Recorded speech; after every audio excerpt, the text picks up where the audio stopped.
ஒரு பக்தையை காண ஐயப்பன் வந்தார் தெரியுமா? உங்களுக்கு ஐயப்பன் பிடிக்கும் என்றால் ஒரு லைக் செய்யுங்கள், சேனலை சப்ஸ்கிரைப் பண்ணுங்கள். முன்னொரு காலத்தில் ஒரு சிறிய கிராமத்தில் ஒரு முதிய பெண் வாழ்ந்து கொண்டிருந்தாள்.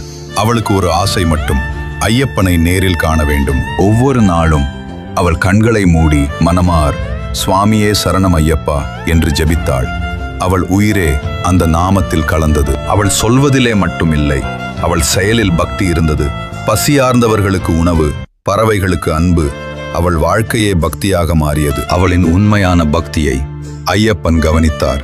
அந்த சுத்தமான மனதை பார்த்து அவரின் கருணை பொங்கியது. ஒரு நாள் அந்த இருள் நிறைந்த காட்டில் திடீரென ஒரு தெய்வீக ஒளி பிரகாசித்தது.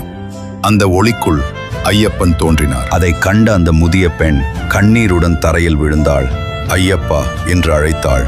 அவள் வாழ்க்கை அந்த நொடியில் நிறைவேறியது. இந்த கதை நமக்கு சொல்லுவது, உண்மையான பக்தி இருந்தால் கடவுள்தானே வந்து தரிசனம்